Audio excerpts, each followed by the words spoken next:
কেন চিন্ময় কৃষ্ণ দাসকে এখনো জামিন দেয়া হচ্ছে না? পুলিশের হেফাজতে থাকা একজন ব্যক্তি কিভাবে হত্যা মামলার আসামি হয়ে মাসের পর মাস কারাবন্দী থাকছেন? কবি ও চিন্তক ফরাত মাজারও বলছেন, আইনজীবী হত্যার দায় চিন্ময় কৃষ্ণের ওপর চাপিয়ে দেওয়া হয়েছে। দেশে কি আইনের শাসন নেই? ইউনূসের জামানায় না হয় যা ইচ্ছে তাই হয়েছে, তাই বলে এখনও একইভাবে চলছে? চিন্ময় কৃষ্ণ গ্রেপ্তারের পর ভারতের হিন্দুত্ববাদী সংগঠনগুলো বিক্ষোভ করল, বাংলাদেশ দূতাবাস ঘেরাও করল। এখন চুপ কেন? ভারতীয় জনতা পার্টি বিজেপি কি চিন্ময় কৃষ্ণকে নিয়ে রাজনীতি করছে? অবশেষে গ্রেফতার হয়েছেন বাংলাদেশের ইসকনের মূল হোতা চিন্ময় কৃষ্ণ দাস ব্রহ্মচারী। চট্টগ্রামে আইনজীবী আলিফ হত্যা মামলায় ইসকনের সাবেক নেতা চিন্ময় কৃষ্ণ দাসকে গ্রেফতার দেখানোর নির্দেশ দিয়েছেন আদালত।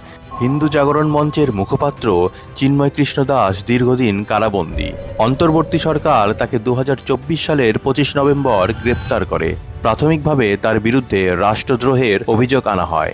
অভিযোগটি দায়ের করেন বিএনপি নেতা ফিরোজ খান। সেখানে বলা হয়, চট্টগ্রামের এক সমাবেশে জাতীয় পতাকার ওপর ধর্মীয় পতাকা উড়িয়ে জাতীয় পতাকাকে অবমাননা করা হয়েছে। আর এই তথ্যের উপর ভিত্তি করেই তার বিরুদ্ধে রাষ্ট্রদ্রোহের মতো গুরুতর মামলা করা হয়। যদিও তিনি পতাকাটি নিজে ওড়াচ্ছিলেন, অভিযোগের কোথাও এমনটা উল্লেখ নেই।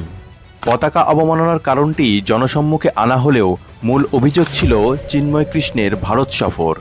সে সময় অভিযোগ করা হয়, ভারতে গিয়ে অন্তর্বর্তী সরকারের বিরুদ্ধে ষড়যন্ত্র করছেন চিন্ময়। রাষ্ট্রদ্রোহের এই অভিযোগের সাথে যুক্ত হয় আইনজীবী আলিফ হত্যা মামলা। 2024 সালের 26 নভেম্বর আদালত প্রাঙ্গণে সংঘর্ষে আইনজীবী সাইফুল ইসলাম আলিফ নিহত হন। সেই সময় পুলিশি হেফাজতে ছিলেন চিন্ময়। পুলিশি হেফাজতে থাকা একজন ব্যক্তি কিভাবে হত্যা মামলার আসামি হন?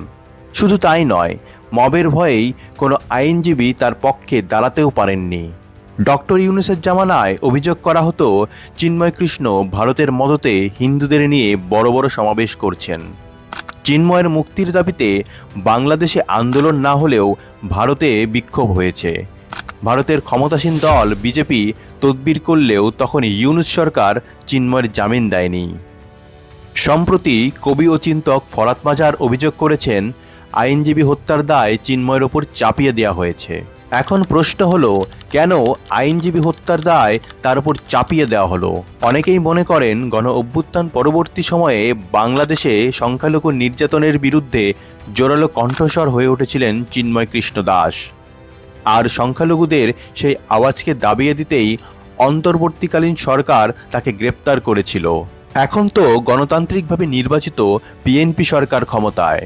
অনেকেই বলেন, বর্তমান বিএনপি সরকার ভারতের সমর্থন নিয়ে ক্ষমতায় এসেছে। চিন্ময় কৃষ্ণ যদি ভারতে গিয়ে বৈঠক করার অভিযোগে গ্রেপ্তার হন, তবে ভারত সরকার এখন কেন সেই অভিযোগ খণ্ডনে কোনো সহায়তা করছে না? তাছাড়া প্রধানমন্ত্রী হিসেবে তারেক রহমানও তো 1 মাসের বেশি সময় পার করেছেন। আর গ্রেপ্তারের আগে হিন্দুদের উন্নয়ন নিয়ে চিন্ময় কৃষ্ণের সঙ্গে ভার্চুয়ালি বৈঠকও করেছিলেন তারেক রহমান। তারপরও কেন এখনও চিন্ময় কৃষ্ণ দাস জামিন পাচ্ছেন না? হিন্দুদের সংগঠনগুলোও চুপ কেন? আর ভারতের হিন্দুত্ববাদী সংগঠনগুলো বাংলাদেশ সরকারের কাছে কেন দাবি জানাচ্ছে না? তবে কি চিন্ময় কৃষ্ণকে জেলে রেখে কেউ নিজেদের স্বার্থ হাসিল করছে, নাকি জামায়াতের ভয়ে কেউ কোনো পদক্ষেপ নিতে ভয় পাচ্ছে? জানান আপনার মতামত। ভিডিওটি শেয়ার করুন, লাইক দিন, সম্ভব হলে চ্যানেলটি সাবস্ক্রাইব করুন। আর এতক্ষণ সঙ্গে থাকার জন্য ধন্যবাদ।